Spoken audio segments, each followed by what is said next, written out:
যেমন এই খুতবার শুরুতেই বলেছি যে আমাদের সবার জন্যই এই আলোচনা। এই আয়াতগুলো সম্পর্কে আমি আপনাদের বলেছি, এর মানে এই নয় যে আমার এগুলোর দরকার নেই, এমন নয় যে আমি জান্নাতের গ্যারান্টি পেয়ে গেছি, আপনারা এখনো পাননি, বরং আমাদের সবার অবস্থা একই। এখানে আল্লাহ তাদের সম্পর্কে বলছেন যারা ইসলাম সম্পর্কে কথা বলে। আল্লাহ বলছেন, ওমান আহসানু ক্বালাম মিম্মান দাআ ইলাল্লাহ ওয়া আমিলা সলিহান ওয়া ক্বালা ইন্নানি মিনাল মুসলিমিন। আর তার চেয়ে কার কথা উত্তম যে আল্লাহর দিকে মানুষকে আহ্বান জানায় এবং নিজেও সৎ কাজ করে? এর মানে সে নিজেও আমলের ঊর্ধ্বে হতে পারবে না, শুধু কথা বলাই যথেষ্ট না, তার নিজেকেও আমল করতে হবে। ওয়া ক্বালা ইন্নানি মিনাল মুসলিমিন, আর সে স্পষ্টভাবে বলে দেয় আমি মুসলিমদের অন্তর্ভুক্ত। এর দুইটি অর্থ, এক, সে মুসলিম হিসাবে গর্বিত, আর দুই, সে নিজেকে অন্যান্য মুসলিমের চাইতে উত্তম মনে করে না, সে নিজেকে বেশি ভালো মনে করে না। তাই আমরা সবাই একত্রে, সবারই একই অবস্থা। আল্লাহর সামনে অন্তত এই দুনিয়াতে কেউই একজনের চাইতে অন্যজন উত্তম অবস্থায় নেই। আর শুধু আল্লাহই জানেন যে বিচার দিবসে আমাদের অবস্থা কি হবে, আর আল্লাহ এখনো জানেন আমাদের অন্তরের অবস্থা কেমন। যে আয়াতটি দিয়ে আপনাদের বলতে চাচ্ছি এখানে, তা আশা দিয়ে শুরু হয়। এটা গুরুত্বপূর্ণ, কারণ আমাদের দিন আশা দিয়েই শুরু হয়, ভীতি প্রদর্শন দিয়ে নয়।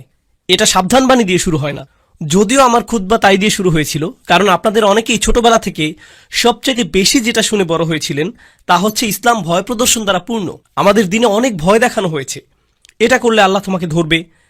বাচ্চাকাল থেকে বাবা মা এটা বলে আসছে, তুমি হারাম কিছু করলে আল্লাহ তোমাকে অনেক শাস্তি দেবেন, এই ধরনের শাস্তি, জাহান্নামে ওই ধরনের শাস্তি, এই শাস্তি। এগুলো কোত্থেকে শুরু হয়? কুল, নবীজিকে বলতে বলা হচ্ছে কুল, ওদেরকে বলে দিন। এই কুলটি গুরুত্বপূর্ণ, কারণ মুসলিমদের জন্য তখন আশার বাণী তাদের রাসূলের মুখ থেকেই শোনা জরুরি ছিল সাল্লাল্লাহু আলাইহি সাল্লাম। আর এই সুন্নতের ধারাবাহিকতা রক্ষায় আমরা এই আশা কিন্তু শুধু কিতাব থেকেই পাই না, বরং যারা রাসূল সাল্লাল্লাহু আলাইহি সাল্লামের উত্তরাধিকার বহন করেন তাদের কাছ থেকেও আশা পাই। এই লিগ্যাসি বহনকারী হিসাবে আপনি আমি, আমাদের উচিত ছিল অন্যদের আশার বাণী শোনানো এই কুল শব্দের মধ্যেই। এই কুল শব্দটির মধ্যেই এই বিষয়টা সন্নিহিত। কুল ইয়া ইবাদিয়াল্লাযীনা আসরাফু আলা আনফুসিহিম, তাদেরকে বলে দিন আমার বান্দারা, আমার দাস, আমার বান্দা যারা নিজেদের বিরুদ্ধে চলে গিয়েছ। আরবিতে ইসরাফ মানে সীমা অতিক্রম করা, উচিতের বাইরে চলে যাওয়া। যদি আপনি বেশি খেয়ে খাবার গলা পর্যন্ত চলে এসেছে এমন অবস্থা হয়, তাহলে আপনি খাদ্য গ্রহণে ইসরাফ করেছেন, বেশি খেয়ে ফেলেছেন। যেখানে বেশি খরচ করা উচিত নয় সেখানে অতিরিক্ত খরচ করে ফেললে আপনি খরচে ইসরাফ করেছেন। প্রতিশোধ নিতে গিয়ে কারো উপরে চরের বিপরীতে যদি 10 গুণ চর দিয়ে বসেন, তাহলে আপনি প্রতিশোধ গ্রহণে ইসরাফ করলেন। ইসরাফ মানে বাড়াবাড়ি করে ফেলা। আল্লাহ বলছেন আমার বান্দারা যারা নিজেদের বিরুদ্ধে বাড়াবাড়ি করে ফেলেছ, তারা অনেক ক্ষেত্রে যা করার তার চাইতে বেশি করে ফেলেছে।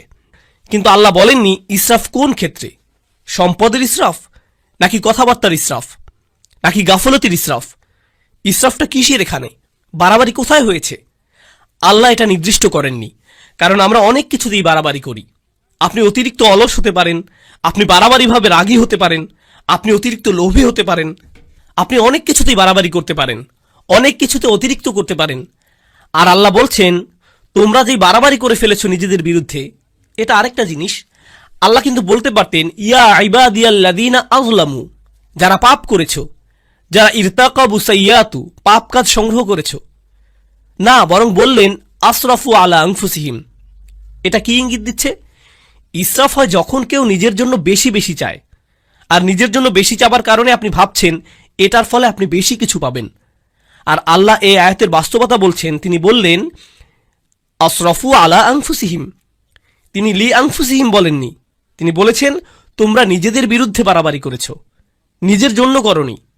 তুমি ভাবছিলে তুমি গিয়ে সীমা অতিক্রম করেছো কারণ এতে তোমার জন্য কিছু থাকবে, কিন্তু বাস্তবতা হলো প্রত্যেকবার এমনটা করার সময় এটা তোমার বিরুদ্ধেই গিয়েছে। আলা আনফুসিহিম লা তাকনাতু মির রাহমাতিল্লাহ। তুমি যদি এটা মেনে নাও, আর আমি যদি মেনে নেই যে আমরা কিছু জিনিস বাড়াবাড়ি করেছি, কিছু জিনিসের সীমা অতিক্রম করেছি, তাহলে আল্লাহ বলছেন কোনোভাবেই আশাহত হইও না। এটা হলো সিদ্দাতুল ইয়াইস আল কুনুত। সিদ্দাতুল ইয়াইস, প্রচণ্ড হতাশা, খুবই বিষণ্ণতা। এখানে কি শিখতে পারছি? গুনাহ, মন্দ কাজ, এগুলো আমাদেরকে হতাশ করে দেয়। তারা এমন অনুভূতি আনে যে আল্লাহ তো আর আমাকে ক্ষমা করবেন না, আমার অবস্থা তো খুব খারাপ, তাই না? ক্ষমা চাবার অর্থটাই বা আর কি? আমি কি করছি জানেন? আমি কি কি কাজ করি সেগুলো জানেন? আপনি না জানলেই ভালো ভাই, আমি খুবই খারাপ। আর এই সময় ভাবছেন, এই সময় এসে ক্ষমা চাবার মানেটাই বাকি। আর আল্লাহ জানেন এই চিন্তাগুলো ওসব মন্দ কাজের থেকে উৎপন্ন হয়। আবার কেউ বলে, ক্ষমা চাওয়া নিয়ে আমি আর ভাবতে পারবো না। আসলে যারা ভালো মানুষ তারা তো ইস্তেগফার ইত্যাদি করে, আমি তো অনেক অনেক খারাপ কাজের মধ্যে জড়িত। তাছাড়া এসব থেকে দূরে থাকবো সেটাও না, একেবারেই আশাহীন হয়ে যাও।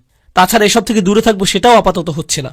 আল্লাহ বলছেন, লা তাকনাতু মির রহমাতিল্লাহ, নিজেদেরকে আলাদা করে ফেলো না, আশাহত হয়েও না, একেবারেই আশাহীন হয়ে যেও না আল্লাহর ভালোবাসা, যত্ন আর ক্ষমা থেকে। আল্লাহ তোমাকে ভালোবাসা বন্ধ করেননি, তোমার খেয়াল রাখাও বন্ধ করেননি। এমন কখনোই না যে আল্লাহ তোমার প্রতি ক্ষমা দেখাতে আর আগ্রহী নন, এমন কিছুই না। আপনি নিজেকে বলেন, আল্লাহ মনে হয় আমাকে শাস্তি দিতেই চান। না, এটা আপনার ধারণা, আল্লাহ বলেননি, আপনি বলছেন। আল্লাহ কোরআনে কখনোই বলেন না যে আপনাকে শাস্তি দিতে চান, বরং তিনি উল্টোটাই বলেন, মা ইয়াফআলুল্লাহু বিআযাবিকুম, আপনাকে শাস্তি দিয়ে আল্লাহর কী লাভ? তিনি কেন শাস্তি দিবেন আপনাকে? হুবহু এটাই বলেছেন আল্লাহ। দেখুন, কিছুদিন আগেই অসাধারণ এক হাদিস পড়েছি, এটা আমার দৃষ্টিভঙ্গি একেবারেই বদলে দিয়েছে।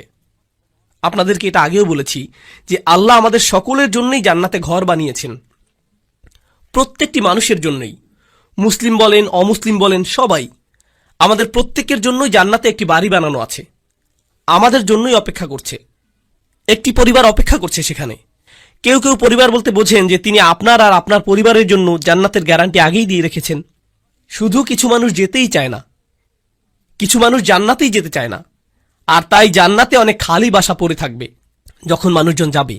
আর আল্লাহ বলছেন, এই ঘরগুলো উত্তরাধিকার হিসেবে মুমিনদেরকে দেয়া হবে।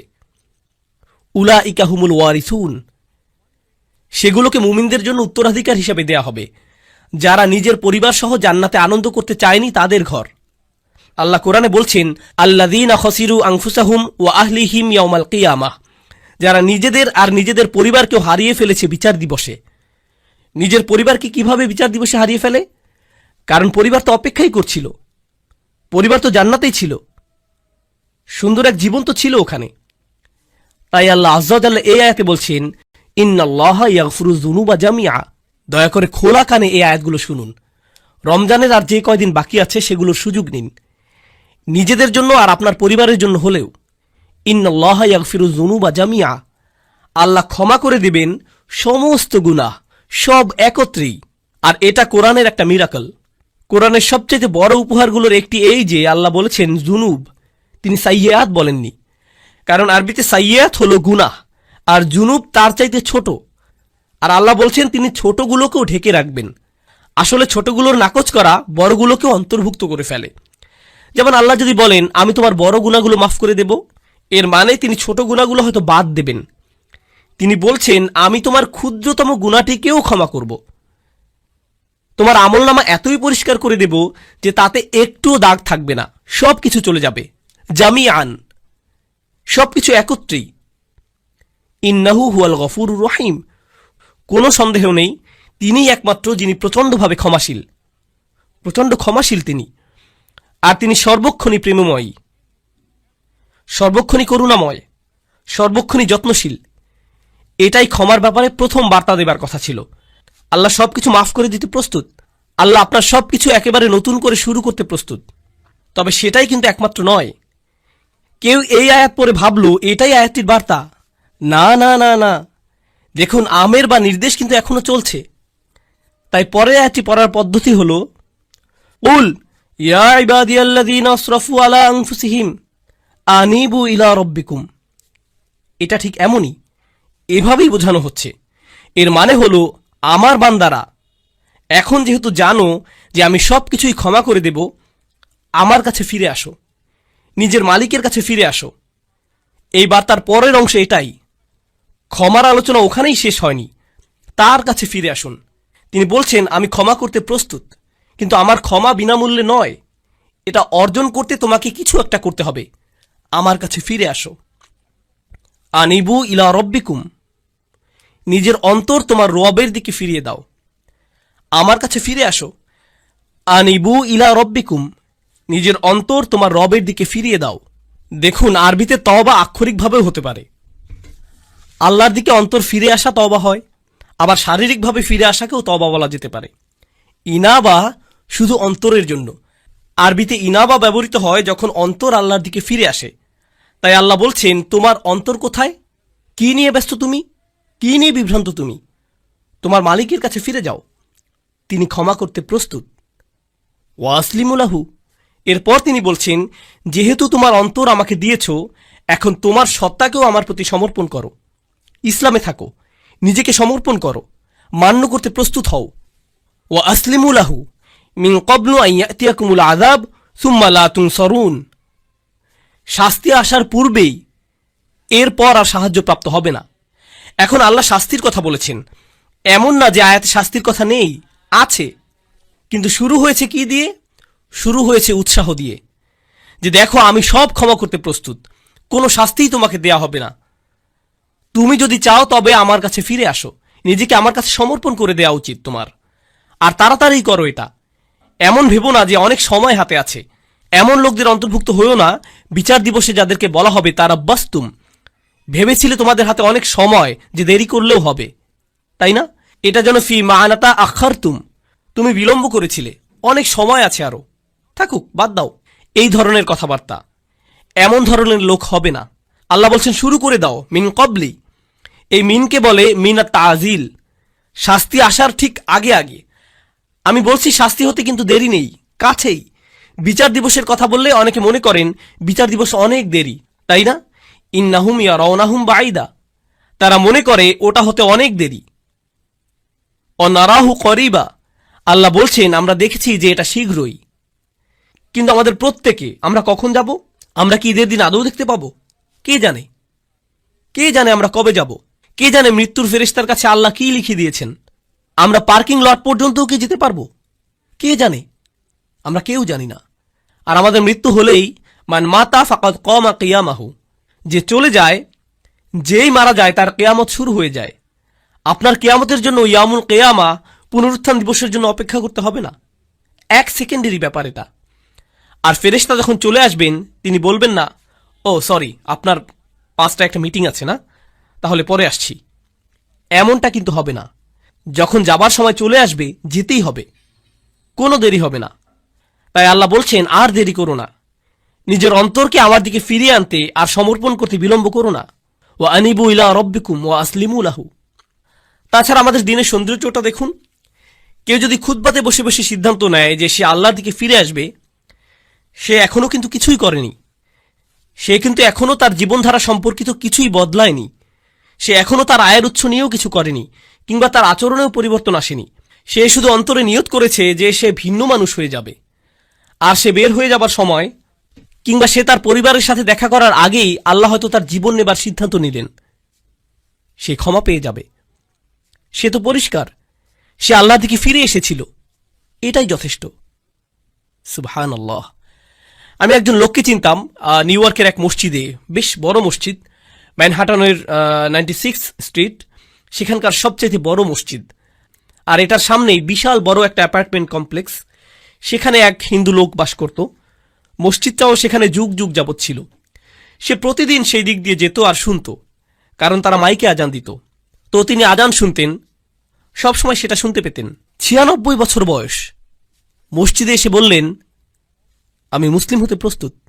96 বছর বয়স। শাহাদা পাঠ করলেন। 2 দিন পর মারা গেলেন। 96 বছরের শিরক, 96 বছরের গাফলা, এরপর তিনি আল্লাহর কাছে ফিরে এলেন, সেটাই যথেষ্ট হয়ে গেল। সব পাপ মুছে ফেলা হলো, সকল মন্দ কাজকে ভালো কাজে পরিণত করে ফেলা হলো তার জন্য। ইন্না লিল্লাহি ওয়া ইন্না ইলাইহি রাজিউন। এটাই আল্লাহর দয়া, কারো প্রতি এটাই আল্লাহর ভালোবাসা, যে চলে যাবার পূর্বেই আল্লাহ তাদের ফিরে আসতে দেন। ওয়া আনিবু ইলা রাব্বিকুম। এটা শুধু অমুসলিমদের প্রতি আহ্বান নয়, আমাদের জন্যও। আমাদেরও আল্লাহর কাছে ফিরতে হবে। এমন মনে করবেন না যে আমি শুধু খুব আধুনিকতাবাদী লিবারেলদের উদ্দেশ্যে কথাগুলো বলছি। এখানকার ধার্মিকদের উদ্দেশ্যে বলছি না, হিজাব সহ বোন কিংবা দাড়িওয়ালা সেই ভাইটির উদ্দেশ্যে না, না না না, সবার উদ্দেশ্যেই বলছি। আল্লাহ কিন্তু বিচার দিবসে আমাদের চেহারা দেখবেন না, আল্লাহ দেখবেন আমাদের অন্তরে কি আছে। আমাদের দেখতে কিছু করতে বেশি ধার্মিক ধার্মিক মনে হয়, তার মানে এই নয় যে আমরা অন্যের চাইতে ভালো অবস্থানে আছি। এটা শুধু আল্লাহই ভালো জানেন। ওয়া আসলিমু লাহু মিন ক্বাবলু আন ইয়াতিয়াকুমুল আযাব সুম্মা লা তুনসারুন। অত্তাবিউ, আদেশ এখনো চলছে। তোমাদের মধ্যে যারা পাপী, অত্তাবিউ আহসানা মা উনজিলা ইলাইকুম মির রাব্বিকুম। কি যে সুন্দর! আল্লাহ বলছেন, তোমাদের যা দেয়া হয়েছে তার সর্বোত্তমটি অনুসরণ করো, তোমাদের প্রতি নাজিলকৃতর মধ্যে সর্বোত্তমটি। এর অর্থ কি হয়? এর অর্থ হলো কোরআন। এর আগেই ওহী নাজিল হয়েছিল, কিন্তু মানুষের প্রতি নাজিলকৃত সর্বোত্তমটি হলো আল্লাহর এই কিতাব। আর কোনো কিছুই এর চাইতে উত্তম নয়। তোমরা কেন এর অনুসরণ করছো না? আল্লাহ এই আয়াতে আমাদের বলছেন, যারা তার দিকে ফিরে আসতে চায়, তার দিকে ফিরে আসার রাস্তাটি হলো তার কিতাবের অনুসরণ করা। আর না বুঝে কোনো মানচিত্র তো আপনি অনুসরণ করতে পারবেন না। আপনি দিক না চিনলে মানচিত্র কিভাবে অনুসরণ করবেন? আপনার আমার এই কিতাবের সাথে সরাসরি সম্পর্ক করা দরকার। যদি আপনি এই কিতাবটিকে উপেক্ষা করে চলছেন, তবে এই আয়াত আপনার জন্য। আপনি আমি যদি ক্ষমা চাই, তবে এই কোরআনের সাথে সরাসরি সম্পর্ক করতে হবে। এটা পড়ুন, কি বলতে চাচ্ছে সেটা বোঝার চেষ্টা করুন, আন্তরিকতার সাথে আল্লাহর কাছে দোয়া করুন, হে আল্লাহ, এই কিতাব বুঝতে আমাদেরকে সাহায্য করুন। আমি অনুবাদ পড়ছি, কিছুই বুঝছি না, আমাকে এর ব্যাখ্যা বুঝতে সাহায্য করুন।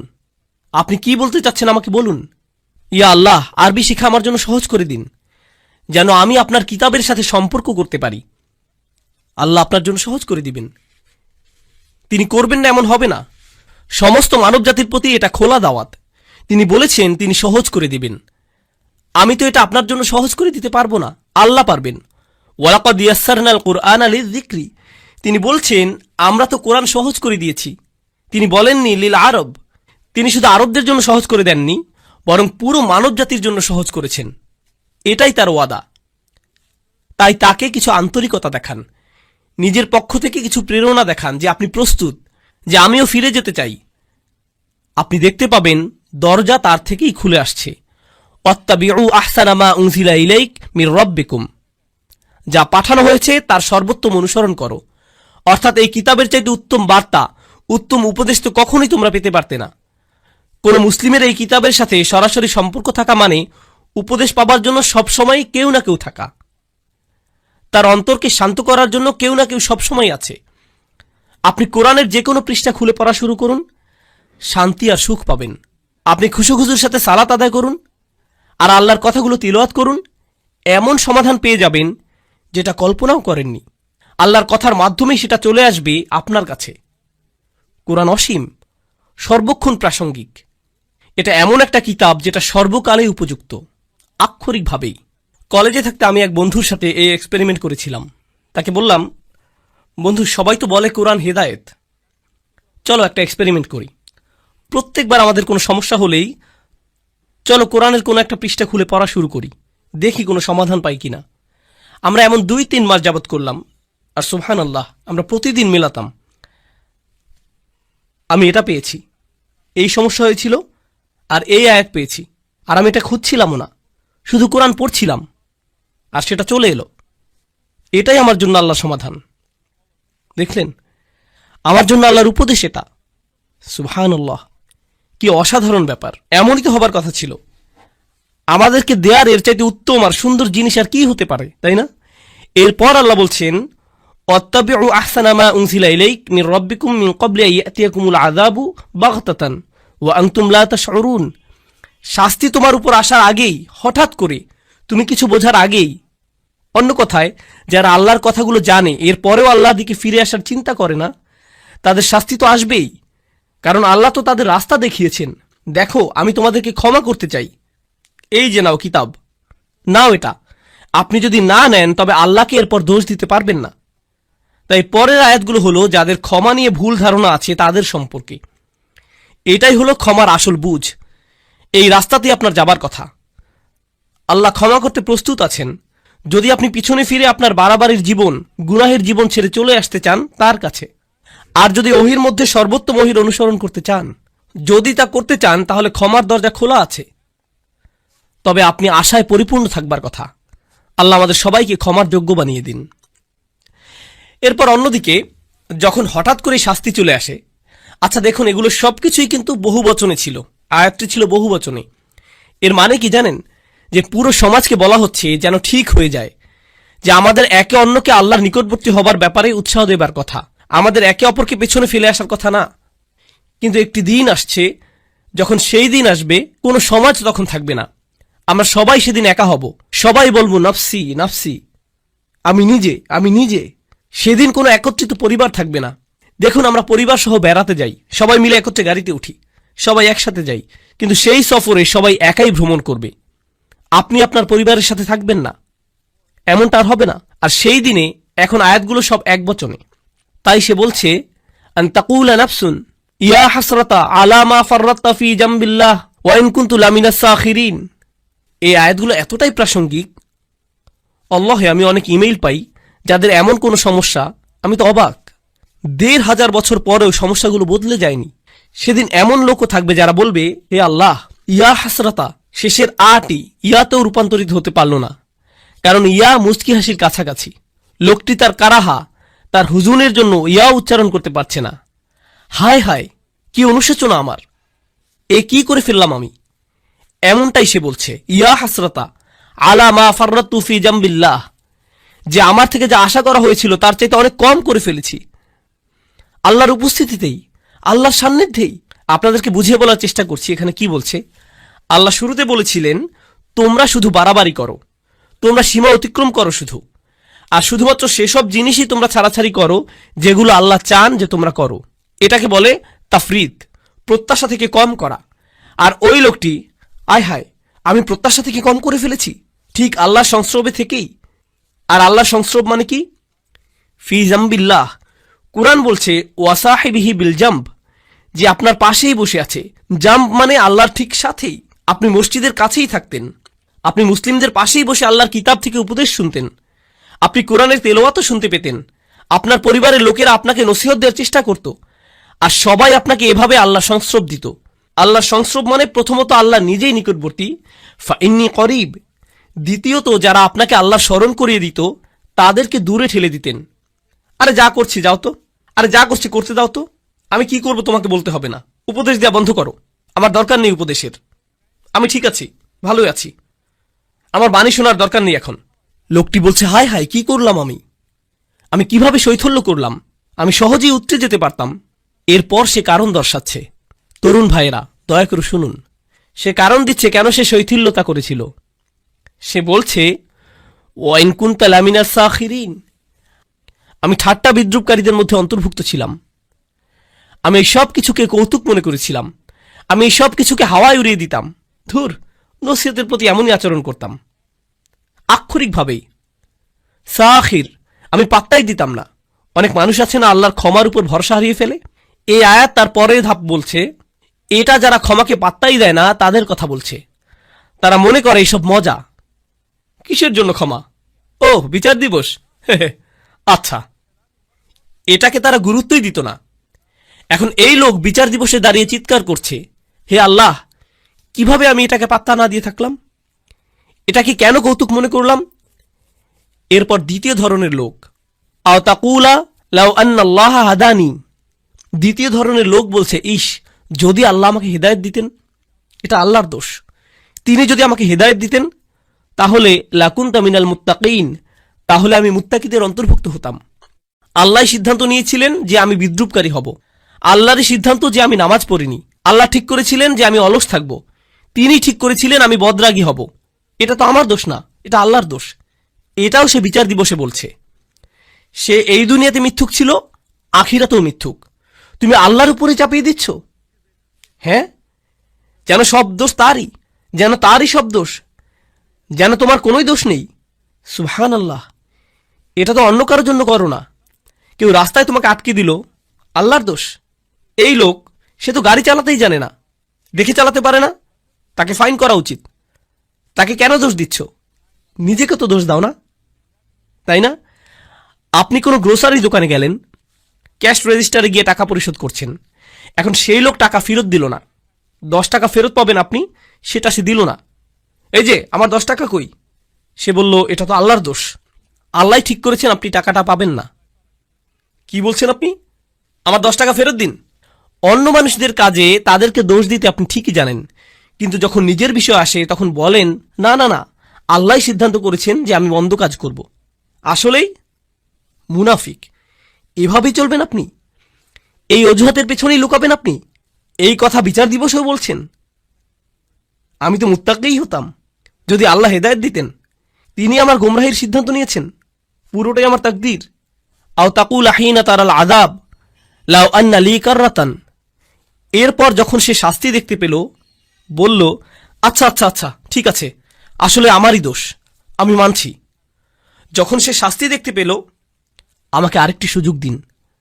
লাউ আন্না লি কাররাতান, যদি আমি আরেকটি সুযোগ পাই, ফা আকুনা মিনাল মুহসিনিন, আমি তবে শুধু মুসলিম না, শুধু মুমিন না, আমি মুহসিনিনদের অন্তর্ভুক্ত হয়ে যাব। মুহসিনের সংজ্ঞা কি? আল্লাহর ইবাদত করা যেন তাকে দেখতে পাচ্ছেন। এখন আল্লাহ শাস্তি দেখার পর সে বলছে, আমি আল্লাহর ইবাদত করব যেন শাস্তি দেখতে পাচ্ছি, আমার ইহসান থাকবে, আমি প্রস্তুত। ইয়া আল্লাহ, আমাকে একবার ফেরত পাঠান, আমি খুব ভালো হয়ে যাব, আমি বদলাতে একদম রাজি আছি, শুধু একটা সুযোগ দিন, আপনি তো আর রহমান, আমাকে তো সুযোগ দিবেন। এই ধরনের কথাগুলো মানুষেরা বলবে, এসব অজুহাত তারা দেবে, কারণ ক্ষমা পাওয়ার মানে কি তারা বুঝতেই পারেনি। আর আল্লাহ তাদের কি উত্তর দেবেন? খুতবা শেষ করতে করতে বলছি, বালা, না না না, বরং উল্টো। প্রথম যেই লোকটি বলেছিল, ইয়া আল্লাহ, আমার শৈথল্য হয়ে গিয়েছে, আমি দুঃখিত, না, আপনার দুঃখিত হওয়াতে কিছু যায় আসে না। দ্বিতীয় লোকটি যে বলল, যদি আল্লাহ আমাকে হিদায়াত দিতেন তবে আমি ঠিক থাকতাম, আল্লাহ বলছেন এই যুক্তি এখানে চলবে না। বালা, ইয়া আল্লাহ, আমাকে আরেকটি সুযোগ দিন, এবার ঠিকই ভালো হয়ে যাব, সত্যি বলছি, এবার সব কিছু ঠিকঠাক মতো করব, খুবই গুরুত্ব সহকারে করব, আর ঠাট্টার পাত্র বানাবো না এবার। আল্লাহ বলছেন, না, সেই সময় শেষ, আমি তোমাকে বার্তা পাঠিয়েছিলাম যে আমি সব মাফ করে দিব, কিন্তু তুমি পাত্তা দাওনি, তুমি ছুঁড়ে ফেলেছিলে, সেই আমন্ত্রণে থুতু দিয়েছিলে, তুমি এটাকে কৌতুক ভেবেছিলে, সেটা তোমার দোষ, সব তোমার দোষ। আল্লাহ বলছেন, বালা, কদ জাআতকুম আয়াতি, আমার আয়াত এসেছিল তোমার কাছে, আর এটা এক বচনে। এর মানে কি জানেন? ওহী রাসূলুল্লাহ সাল্লাল্লাহু আলাইহি সাল্লামের কাছে এসেছিল, কোরআন তার কাছে এসেছিল, আর তার মাধ্যমে আপনাদের সবার কাছে আলাদা আলাদা করে। আল্লাহ বলছেন, যা আতকা আয়াতি, যা আতকা আয়াতি, আমার আয়াত তোমার কাছে এসেছিল, আর তোমার কাছে, আর তোমার কাছে। আর এটা আতাতকা আয়াতিও নয়, বলছে যা আতকা আয়াতি, যা মানে অনেক দূর থেকে আসা।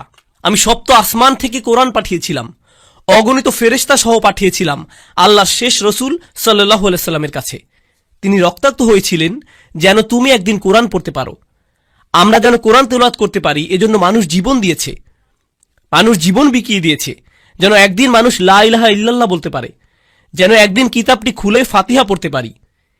সে আয়াত তোমার কাছে এসেছিল, ফাকাযযাবতা বিহি, আর তুমি ভেবেছিলে এই সবকিছুই মিথ্যে, সেগুলো উপেক্ষা করেছ। অস্তাকবারতা, তুমি অহংকারপূর্ণ ছিলে, আমার বাণীর প্রতি আর আমার কিতাবের প্রতি অহংকার করেছিলে, এত দূর থেকে আসা বার্তাকে উপেক্ষা করার সাহস করেছ তুমি, এটাই তুমি ছিলে না? ওয়াকুনতা মিনাল কাফিরিন, তুমি তো সবসময় কাফির ছিলে। চাইলে এখন আল্লাহর কাছে এসে সারাদিন ধরে কাঁদতে পারো, এটাই হলো ক্ষমার প্রকৃত বুঝ। আল্লাহর আয়াত আমাদের সবার কাছেই এসেছে।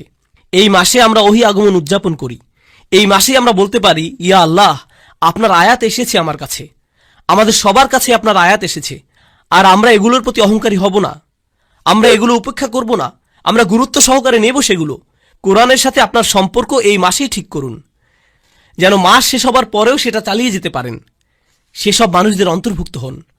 দোয়া করি যেন আমি তাদের মধ্যে হতে পারি, যেন আপনারা তাদের মধ্যে হতে পারেন, যেন আল্লাহ আমাদের জন্য কোরআনের সান্নিধ্যে যাওয়াটা সহজ করে দেন, যত দিন যায় আরো কাছে যেন যেতে পারি, অলসতা যেন আমাদের কখনো ছুতে না পারে। এই উপহার, এই ভালোবাসা কোরআনের প্রতি যা আল্লাহ আমাদেরকে দিয়েছেন, সেটা যেন আমরা সবার কাছে ছড়িয়ে দিতে পারি, সেই দোয়া করছি। এই উপহারের মহত্ব ও গুরুত্ব যেন আমরা আমাদের সন্তানদের মাঝে ছড়িয়ে দিতে পারি, তাদের মধ্যেও যেন এই ভালোবাসা গড়ে ওঠে। আপনার বাচ্চাকে ভিডিও গেম কিনে দিলে কত খুশি হয় খেয়াল করেছেন? তাদের চেহারার আনন্দ লক্ষ্য করেছেন? ঈদ আসছে, তাদেরকে আমরা খেলনা দেব, তখন তাদের চেহারার আনন্দ দেখেন, কত খুশি তারা, কিভাবে চিৎকার করছে। এটাকে আরবিতে ফারাহ বলে। আল্লাহ কোরআন সম্পর্কে বলছেন, ফাবিযালিকা ফালিয়াফরাহু, এই কোরআনের কারণেই তোমাদের উচিত খুশিতে উৎফুল্ল হওয়া। কোথায় সেই খুশি? কোরআন নিয়ে সেই আনন্দ কোথায়? আমাদের কিভাবে নবীজি সাল্লাল্লাহু আলাইহি সাল্লাম বলবেন, ইয়া আহলাল কোরআন, হে কোরআনের মানুষ, কোরআনের লোকজন, সেটা কোথায়? আজকেই ঠিক করার সময়। কালকের জন্য অপেক্ষা করবেন না, আজ রাতের জন্য অপেক্ষা করবেন না। কোরআনের মানুষ হয়ে যান, আল্লাহর নিকটবর্তী হবার মতো মানুষ হয়ে যান, তার ক্ষমা অর্জন করে নিন, তার আমন্ত্রণ গ্রহণ করুন। আল্লাহ যেন আমাদের সবাইকে তার ক্ষমা, তার ভালোবাসা, তার করুণার যোগ্য বানিয়ে দিন। যেন আল্লাহ আয্যা জাল্লা আমাদের সবাইকে, আমাদের সন্তানদেরকে, আমাদের পিতামাতা, আমাদের আত্মীয়দের তার জান্নাতে প্রবেশ করিয়ে দিন। আল্লাহ আয্যা জাল্লা যেন সকল মুসলিমদের সকল ভুল মাফ করে দেন।